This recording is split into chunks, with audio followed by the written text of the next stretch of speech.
What are you even doing here? A male coworker spat those words at me. He seemed to be under a huge misunderstanding and was generally avoided by others in the office. But I tried to argue, but he cut me off. Yeah, save your excuses. You're just in the way, He dismissed me. He clearly didn't understand his position. Would he keep misunderstanding like this forever? My name is Amy. I'm a 35-year-old office worker. My father is the president of this company, having built up the company inherited from my grandfather. I work at his company, and although I'm based at the head office, we also have 3 subsidiaries. My father is a kind-hearted man, even going as far as to hire those struggling to find work. Those he hired this way often show gratitude by working hard and becoming valuable assets to the team. The reason we don't have extensive recruitment is because my father conducts interviews personally, one-on-one. After realizing that employees causing issues were often those he hadn't interviewed, he made it a point never to skip the president's interview, no matter how busy he got.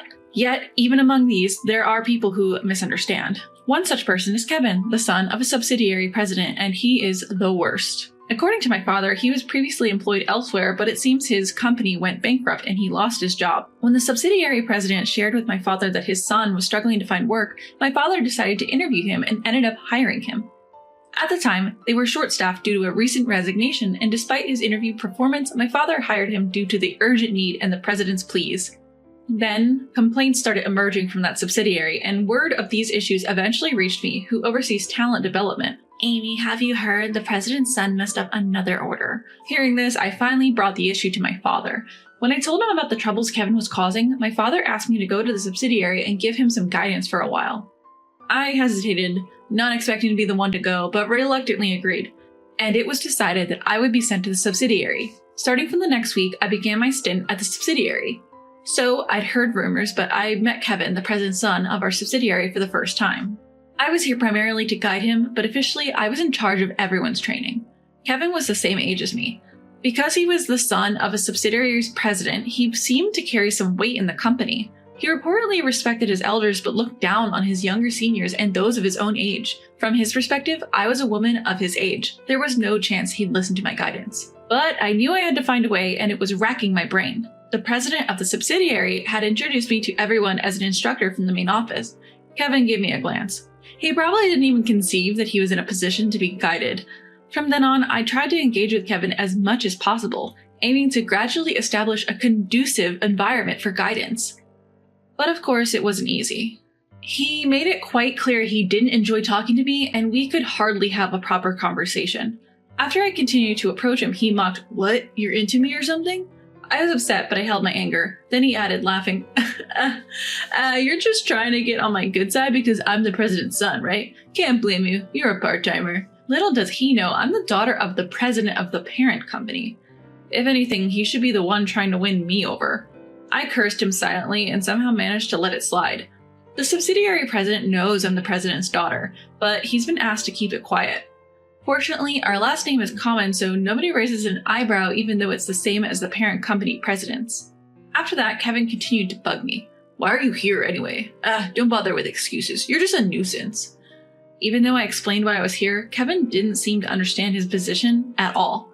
The next day, I happened upon Kevin making an order. He wasn't following the established rules. When placing an order, please always get approval from your supervisor. I caught him before he hit the order button, so he clicked his tongue in response. "This is so simple. We don't need to get approved." But it's a rule to prevent mistakes. Our argument continued. Kevin wouldn't listen. But knowing he made several ordering mistakes, my tone naturally hardened. "Weren't there some errors with your orders recently? I was wondering why they kept happening, and now it seems clear." At my words, Kevin's mood soured visibly. I continued. "I'm here to help eliminate such small mistakes, so let's start making improvements right away. I'll make everyone aware, so you, Kevin, should take the lead in preventing errors." Now that I'd identified the cause of the ongoing ordering errors, I was confident they could be eliminated if everyone checked in the same way. However, Kevin, the subject of the warning, frowned. "Do you find it fun to single me out? Feel superior pointing out the president's son? You're such a ridiculous woman." What? I was so surprised I let out the sigh I'd been holding back. This man didn't pride himself on being competent at his work, he prided himself on being the president's son. That was ridiculous. I'd been addressing him formally all this time, and I didn't like how he spoke to me casually as if it were expected. But should I point it out? Does he not realize unless someone tells him? I thought about saying something, but I decided there was no point in picking a fight here, so for now, During break time that day, I was having lunch in the staff cafeteria when Kevin showed up. "Hey, part-timers aren't allowed in here, you know. Scram." It seemed like he specifically sought me out to tell me this. Is that so? I played dumb, to which he scoffed. "Obviously, it's a staff cafeteria. There's no way part-timers would be allowed in here. You'd realize that if you thought about it a bit." There's no such rule in our company. Part-timers are an important part of our workforce, and there shouldn't be any discrimination in treatment between them and full-time or contract employees. On top of that, I'm not even a part-timer, so why does he keep misunderstanding? Even though I tried to tell him I wasn't a part-timer, Kevin just sighed heavily and left. What a mood killer. This must have been how he's been treating part-timers all along. This probably explains why we've had such a high turnover rate with our part-timers recently. I'm starting to see the issues with the subsidiary. I'll have to compile these issues and submit them to the president of the subsidiary. As I was thinking about the future, the next day was unusually hectic at the subsidiary. Apparently, one of our business partners had not received their shipment. They were furious, and their president was on his way to our office. Just our luck, the president of our subsidiary was on a business trip. Kevin, who's in charge of the business partner, was expected to handle the situation. But I had a bad feeling about it.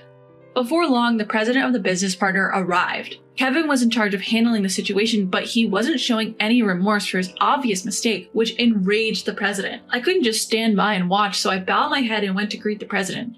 But Kevin shouted at me, "Aren't you just a part-timer? Get out of here! I don't care if you're some kind of educator from headquarters. Don't get above your station." Even the president was taken aback, and the room fell silent. Taking advantage of the situation, Kevin dragged me out and said to the president, "This situation is all because of her from headquarters."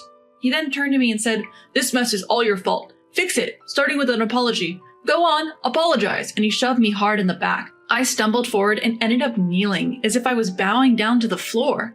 What's worse, Kevin kicked me and said, "I said apologize," again. At that moment, the president of the business partner extended a hand to help me up, so I took his hand and stood up. Then I said to Kevin, "I'm not a part-timer. I'm an instructor from headquarters. What are you misunderstanding?" Kevin just stared at me and said, "Huh?" The next person to speak was the president of the business partner. "You're Amy, right?" This business partner originally had dealings with our headquarters, and through that connection, they started doing business with our subsidiary. The president of the business partner, Alex. He was my senior in college, and he took over his father's business when his father passed away a few years ago. Alex used to visit our headquarters, and since we attended the same university, we used to chat whenever we ran into each other. I hadn't seen him in a while, but I thought it would be quicker for me to deal with him when I learned that Alex was the one coming today. But I didn't expect this to happen when I went out to meet him. Kevin, who didn't know any of this, was dumbfounded. "Hey, what's going on?" I ignored Kevin and explained the situation regarding the deal to Alex. Fortunately, I had already understood the situation before Alex arrived, and the item was in stock at our headquarters, so I was arranging for it to be delivered from there. The response from our headquarters was a bit late, and Alex arrived before it could get there, but just as he did, the headquarters called back saying they would immediately ship them to Alex's company. Alex thanked me, relieved, but I felt guilty. It was hard to apologize enough given the attitude of Kevin, the person in charge. Then Alex's anger turned towards Kevin. "You! This is too rude, don't you think? What's the matter with you?" Kevin, stumbling over his words, said, "I'm the son of the company president. I thought I had to protect this company. She's from headquarters. She doesn't know anything about us, and she butts in."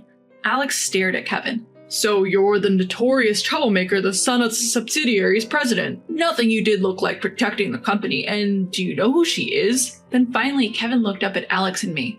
"She's an excellent employee from the headquarters, and she's also the daughter of the president." Hearing this, Kevin turned pale instantly. "The president's daughter?" As he looked at me, I took out my employee ID. "You might not remember because you weren't interested, but my last name is the same as the president's, right? I guess you never thought I could be his daughter since it's a common name. My current position isn't as the president's daughter, but as an instructor. I came here because there were complaints about your behavior." Kevin's face got paler and paler. "As expected, you were doing whatever you wanted, flaunting the fact that you're the son of the subsidiary president. You can't do the work and don't have the skills. You don't listen to your seniors or superiors. But your attitude, that's big. I saw with my own eyes how terrible you are. My coming here was your last chance, but you didn't take it.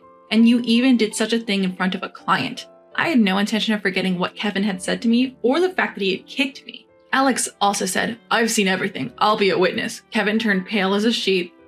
"No, that's not it. I mean, it's not what you think." He tried to make excuses, but there was nothing he could say. I glared at Kevin and said, I have no intention of forgiving you and everything you said to the other employees and temps. I'll report it all to headquarters, to the president of the subsidiary, your father. I'll report everything. We'll contact you later about your punishment. Then I went to explain to the other employees. After that, I returned to the headquarters and reported the incident to my father. He regretted having hired Kevin on impulse, even though he had interviewed him. Later, the president of the subsidiary, Kevin's father, was also called to the headquarters and we discussed how to handle the situation. As a result, Kevin's salary was reduced because he had caused damage to the company. He complained about it, but his father told him to resign if he didn't like it. Kevin's father didn't know that his son was doing such terrible things. Kevin hid his true nature where his father could see, and his father trusted Kevin, taking his word for it, which only encouraged his behavior. A few days later, on my way home from the company, I was ambushed by Kevin. As soon as he saw me, he grabbed my arm and said, "This is all your fault." Ouch, let go. Even though I cried out, he wasn't going to release me. I was working late and no other employee was around because our going home times didn't overlap. Preparing myself for a punch, I resisted and then I heard a voice. "What are you doing?" It was Alex. He twisted Kevin's hand to save me. Kevin, furious, screamed at me, "Everyone's laughing at me because of you. What are you going to do about it?" I tried to object, but my voice trembled too much to utter a word. Alex then loudly responded, "You've brought this upon yourself. Before blaming others, look at your own behavior. If you had been more responsible, you wouldn't have become the laughingstock." I couldn't hold back and blurted that out, which caused Kevin to attempt to punch me. But just then, the police arrived. A passerby seemed to have reported the incident. Relieved, I collapsed right where I was. My arm, where Kevin had grabbed me, was red. Kevin was taken away by the police and I thanked Alex. I asked, "Why were you here?" And he told me that he had been worried about me ever since our recent reunion. When he had contacted my father and found out I was still at work, he decided to drop by and ask me out for dinner. Come to think of it, Alex and I had not exchanged contact information. Alex took my still trembling hand and said, "But today, I will take you home. Can I ask you for dinner sometime?" I could feel my cheeks reddening as I nodded. Later on, I decided to sue Kevin. However, I accepted a settlement when Kevin's father pleaded with me. In the end, Kevin and his father resigned from the company and left town. I received the settlement money. Kevin's family apparently moved to his father's rural hometown, but they seemed to be having a hard time, given the cold stares from the locals. Kevin's father apologized to me once, but for me, it's all in the past now. As for me, after the incident, I began dating Alex, and we're now preparing for marriage. My father seems happy, but he's worried whether I will have to quit my job when I get married. I love my work, and I also want to build a happy home. Whether I continue working at my father's company or quit to help out Alex's company, I haven't decided yet. But whatever I choose, I believe I will be happy, because after all, I will be with the person I love.